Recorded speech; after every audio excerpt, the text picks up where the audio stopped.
नमस्कार प्रिय दर्शकों, कैसे हो। उम्मीद करता हूँ कि आप सब अच्छे होंगे। एक बार फिर से हमारी वीडियो में आपका स्वागत है। तो प्रिय दर्शकों, आज की वीडियो में हम बताएंगे गीता के सत्य वचन। तो प्रिय दर्शकों, कुरुक्षेत्र की युद्ध भूमि में श्री कृष्ण ने अर्जुन को जो उपदेश दिया था वह श्रीमद् भागवत गीता के नाम से प्रसिद्ध है। यह महाभारत के भीष्म पर्व का अंग है। हर व्यक्ति का विश्वास उसकी प्रकृति के अनुसार होता है। जन्म लेने वाले के लिए मृत्यु उतनी ही निश्चित है जितना कि मृत होने वाले के लिए जन्म लेना। इसलिए जो अपरिहार्य है उस पर शोक मत करो। मैं उन्हें ज्ञान देता हूँ जो सदा मुझसे जुड़े रहते हैं और जो मुझसे प्रेम करते हैं।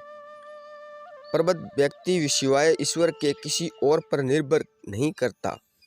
भगवान प्रत्येक वस्तु में है और सबके ऊपर भी। तुम उसके लिए शोक करते हो जो शोक करने के योग्य नहीं है, और फिर भी ज्ञान की बात करते हो। बुद्धिमान व्यक्ति ना जीवित और ना ही मृत व्यक्ति के लिए शोक करते हैं।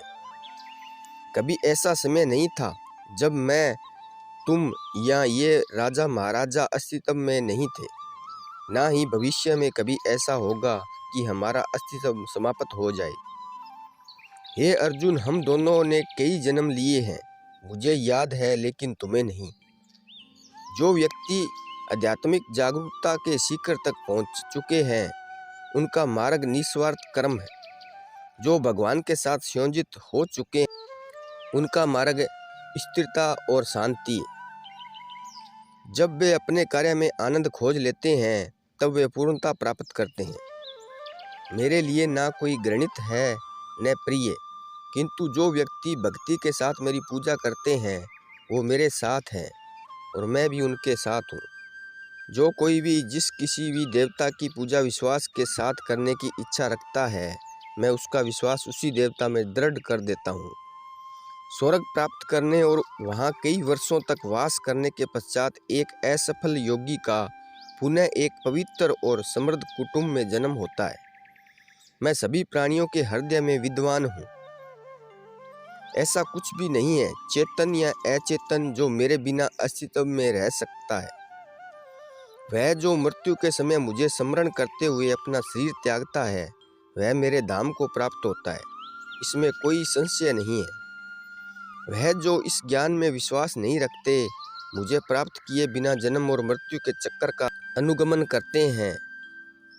मैं धरती की मधुर सुगंध हूँ, मैं अग्नि की उष्मा हूँ, सभी जीवित प्राणियों का जीवन और सन्यासियों का आत्म संयम हूँ।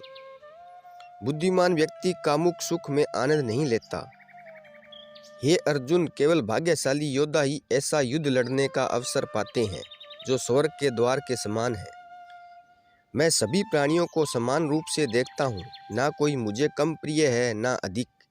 लेकिन जो मेरी प्रेम पूर्वक आराधना करते हैं वो मेरे भीतर रहते हैं और मैं उनके जीवन में आता हूँ। सभी अच्छे काम छोड़कर बस भगवान में पूर्ण रूप से समर्पित हो जाओ। मैं तुम्हें सभी पापों से मुक्त कर दूंगा। शोक मत करो, उससे मत डरो जो वास्तविक नहीं है, ना कभी था ना कभी होगा। जो वास्तविक है वो हमेशा था और उसे कभी नष्ट नहीं किया जा सकता। जो व्यक्ति चाहे बन सकता है यदि वह विश्वास के साथ इच्छित वस्तु पर लगातार चिंतन करे। प्रबुद्ध व्यक्ति के लिए गंदगी का ढेर, पत्थर और सोना सभी समान है। लोग आपके अपमान के बारे में हमेशा बात करेंगे। सम्मानित व्यक्ति के लिए अपमान मृत्यु से भी बदतर है। नरक के 3 द्वार है, वासना, क्रोध और लालच। मनुष्य अपने विश्वास से निर्मित होता है। जैसा वो विश्वास करता है वैसा वो बन जाता है। सदैव संदेह करने वाले व्यक्ति के लिए प्रसन्नता न इस लोक में है न ही कहीं और। क्रोध से भ्रम पैदा होता है, भ्रम से बुद्धि व्यग्र होती है। जब बुद्धि व्यग्र होती है तब तर्क नष्ट हो जाता है। जब तर्क नष्ट होता है तब व्यक्ति का पतन हो जाता है। जो मन को नियंत्रित नहीं करते उनके लिए वह शत्रु के समान कार्य करता है। अपने अनिवार्य कार्य करो, क्योंकि वास्तव में कार्य करना निष्क्रियता से बेहतर है। किसी और का काम पूर्णता से करने से कहीं अच्छा है कि अपना काम करें, भले ही उसे अपूर्णता से करना पड़े। वह जो वास्तविकता में मेरे उत्कृष्ट जन्म और गतिविधियों को समझता है, वह शरीर त्यागने के बाद पुनः जन्म नहीं लेता और मेरे धाम को प्राप्त होता है। कर्म उसे नहीं बांधता जिसने काम का त्याग कर दिया। कर्म योग वास्तव में एक परम रहस्य है। वह जो सभी इच्छाएं त्याग देता है और मैं और मेरा की लालसा और भावना से मुक्त हो जाता है, उसे शांति प्राप्त होती है। जो इस लोक में अपने काम की सफलता की कामना रखते हैं, वे देवताओं का पूजन करते हैं।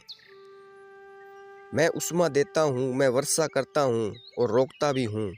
मैं अमृतव भी हूँ और मृत्यु भी। मन अशांत और उसे नियंत्रण करना कठिन है, लेकिन अभ्यास से इसे वश में किया जा सकता है।